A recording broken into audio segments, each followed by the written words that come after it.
One of the greatest fantasies of an artist is to make money doing the thing we love. It subconsciously pervades the heads of many photographers, musicians, digital artists, you name it. We think, well, I already do this thing for free. Wouldn't it be awesome if someone paid me to do it? It'd be fun doing something we enjoyed and make a little money on the side, which could potentially get us away from this other soul-sucking job we hate, right? Well, think again. Today, I'm going to share with you the unfortunate and disappointing reality of freelance photography. This is based on my experience in my time working as a photographer, and I hope it can give you some insight or relatability to this whole thing that no one really talks about.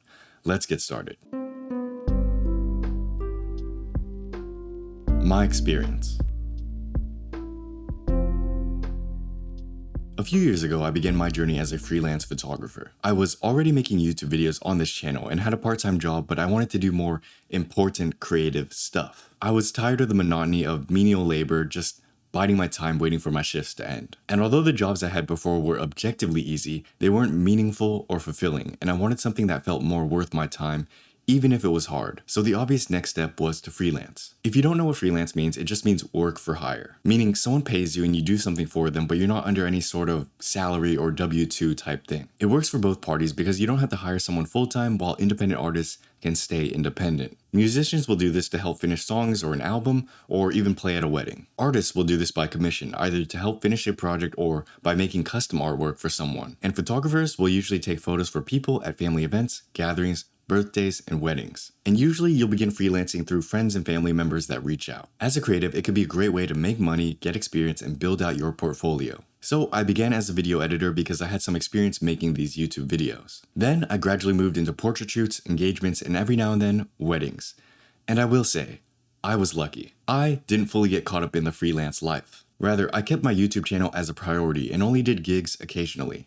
This gave me enough of a taste of how this life could be if I went deeper into it. It was enough for me to know that I did not enjoy it that much and I did not want to do it full time. Let's talk about these many different things I learned in my time freelancing. Photography for others. What many people misunderstand about freelancing is that photography for others and photography for yourself is not the same thing. I want to drive this home because although it sounds obvious, it makes a big difference. When you're photographing for other people, you are not doing the same photography you love and enjoy. Rather, you're just another guy holding a camera. And the creative directions and the photos you take are up to the person who's paying you. Yes, you have some say, but overall you're here to make those people look good. So much of it is fulfilling the needs and visions of your clients because they're paying you and you want to make them happy. And if you're okay with that and enjoy helping, then that's perfectly okay. But don't get it twisted. Just because you're holding a camera does not mean it's going to be fun. And you might start freelancing only to realize this is not what I thought it was going to be at all. Money changes things.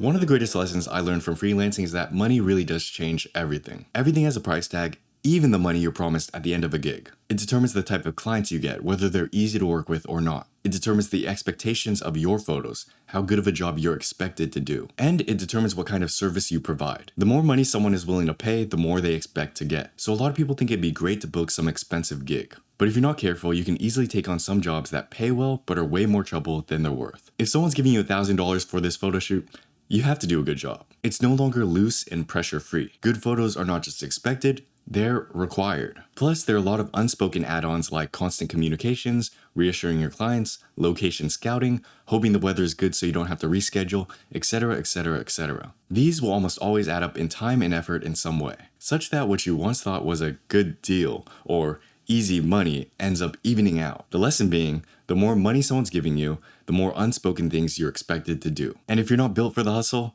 it can be more trouble than it's worth. Context changes enjoyment.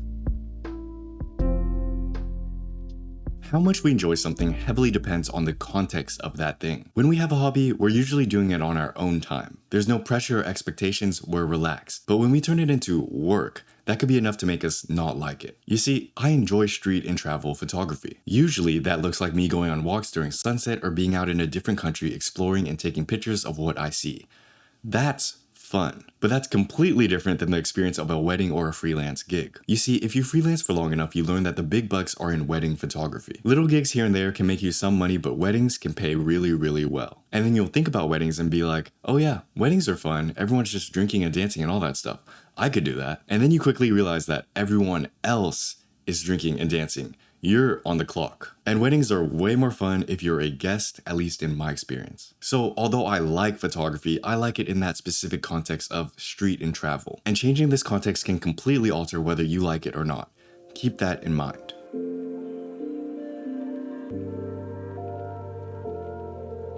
Freelancing is a means to an end.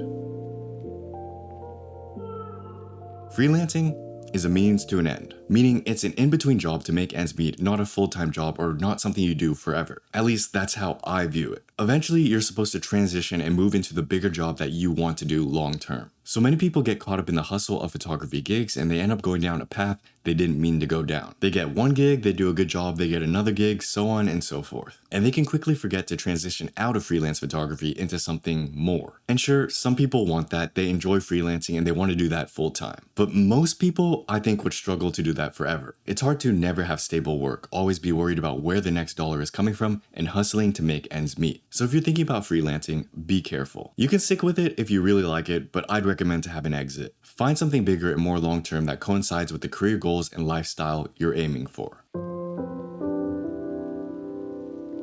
If you're not careful, you can ruin photography for yourself.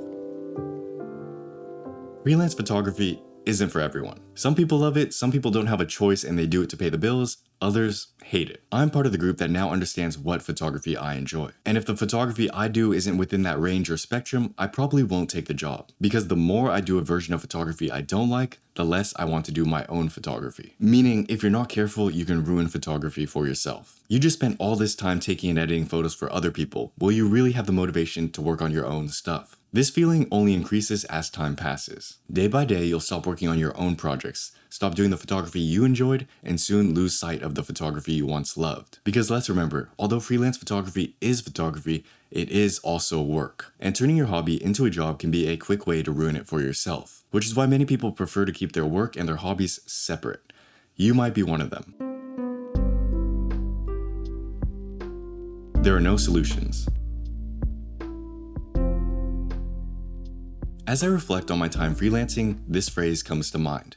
There are no solutions, only trade-offs. We often think about how fixing our problems will make everything better, but we never think about how everything has problems, and upgrading, changing, or fixing this thing will present a new problem of its own. The same applies for freelance work. Doing something you enjoy for work can fix the problem of doing this other job you hate over there. But it also comes with many problems of its own, some of which we mentioned earlier, some of which you didn't expect. So it's not all upside, there are plenty of downsides as well, and the trade-off might not be worth it for you. Ruining the photography you love might not be worth the extra few $100s you make. The better we get at understanding this, the more we can orient ourselves to picking solutions with the trade-offs we prefer. The people who do gigs full-time are probably wired for it or enjoy some aspect of it. And these problems might not actually be problems for them. For me, that wasn't the case. I'm way more suited to the problems and lifestyle I have making YouTube content, thinking and developing ideas, and creating my own personal photography projects. Therefore, I'll go in that direction. But my job can easily sound like torture for someone else. Does that make sense? If you're concerned about which path is for you, understand that every path has problems of its own. Your job is not to find the path without problems. It's to find the path with the problems that are either tolerable enough or the ones you actually enjoy. So, after all said and done, what's the disappointing reality of freelance photography? First, photography for others and photography for yourself is not the same thing. Most of the times, you're just a guy or girl holding a camera. Second, money changes things. It'll change the people you work with, the expectations of you, and how much you have to do. And many times, the price isn't worth it. Third, context changes enjoyment. Being a guest at a wedding is fun.